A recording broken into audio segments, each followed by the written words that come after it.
I'm Pat Strivens, and I was in the Philharmonia from 1960 to 64, and Nigel and I are going to be doing a sort of then and now session to see what things have changed and what things are just the same as ever. Well, Pat, I'm 55 and I was born the year you joined the Philharmonia Orchestra. How was it then? I started at the Edinburgh Festival, and I did wonder how I would get on playing with a completely different set of players, because I'd been at Covent Garden. And in fact, from the very first rehearsal, it was just so easy to fit in with the orchestra. Throughout your time there, I'm not great on the sort of chronology of the Philharmonia in terms of principal conductors, but I'm assuming Klemperer was there the whole time. Yes. We had Klemperer doing his repertoire, Giulini doing his repertoire, yeah. And then we had quite a lot with Marsel. Mm-hmm. And the thing about Marsel was you were never quite sure which Marsel was going to turn up. There was one occasion, I got it down in a book that I used to write in, either at the back of the studio or when I got home. So wow. We were starting to rehearse for recording Debussy's L'après-midi d'un faune. Now, as you know, it's a very important and very calm solo for the principal flute. But Marsel was the subdivision king, so he wanted to beat every little thing.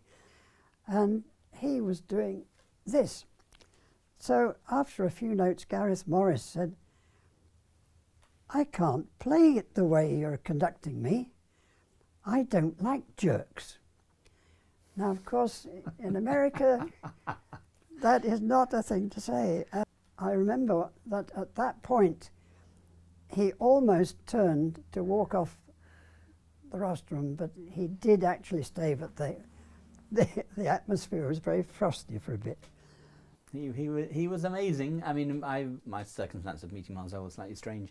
I played the Brahms trio with Marsel playing the violin and Clifford Curzon playing the piano. Yeah, tremendous. And so we rehearsed up at Clifford Curzon's house, and that was pretty extraordinary up in Highgate. And we had a couple of rehearsals. We rehearsed, and I asked Marsel if I could take him anywhere, and because he'd come up, I think, by cab even, and he said, "Oh, I'll go back to my hotel," and I said, "Oh, I can drive you back to your hotel if that's going to be a pleasure." Anyway, I drove him the wrong way down the Highgate one-way system, and he said, "Are you sure this is the correct procedure?" And anyway, but that's the first time I met him, and I have to say, I could never think of anybody in terms of having a clear direction yes. through the concert and really being taken with him, with the conductor. For me, he was the sort of king at that.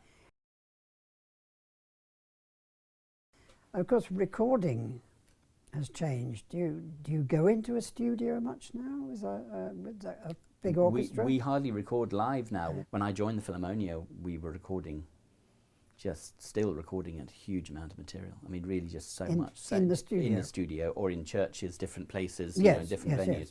Yes, yeah, that's sort of mostly gone now. That was all changing during our time. Before I joined the orchestra, they would often do 6 days of 3 sessions a day. Mm. But that was very sparse when I joined, and it was already then. Yes. Mm. And of course this leads to Walter Legg resigning from EMI in 1963, and I think knowing then that he was going to suspend the orchestra, as he called it, a year later, which is what he did. Mm. So for how long was the orchestra the New Philharmonia? I think it was about 12 years or something. Right, quite a long while. time. Yeah. The first concert we gave was of Beethoven's First Symphony and his Ninth Symphony at the Albert Hall, and it was 27th of October, I think, 1964.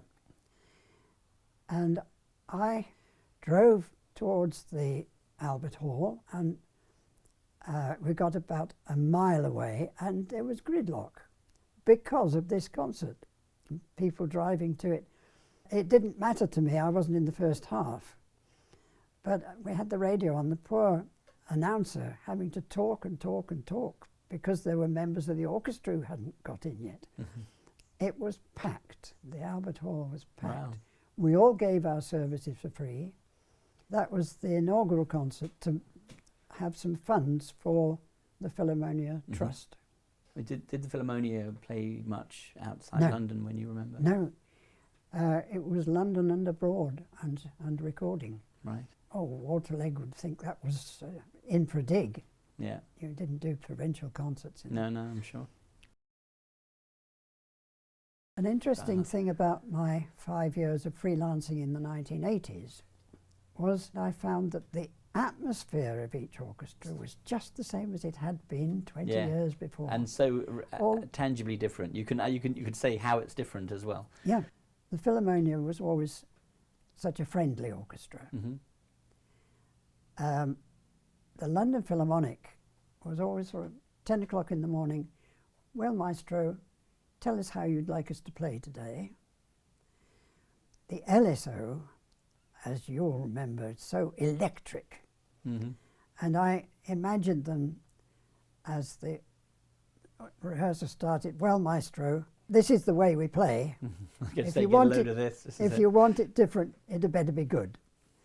And the tension in the air of the LSO was palpable. Yeah.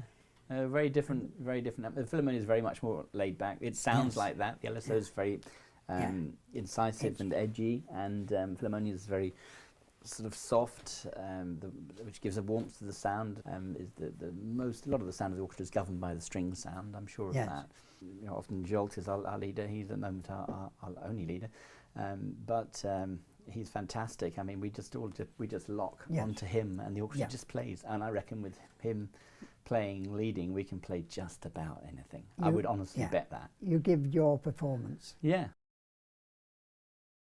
We're sort of just hooked on it. It's a bit of a drug, isn't it, really? It is. Playing the horn and playing this music, and this may sound rather romantic, but actually it's sort of where I belong, and it's what I do, and it's what defines me. Yeah. And I'm so glad I've got that, and I think that's what we all have as horn players. It is with us. And I felt privileged passing it on to young players. Of course, I was starting players off. Yeah.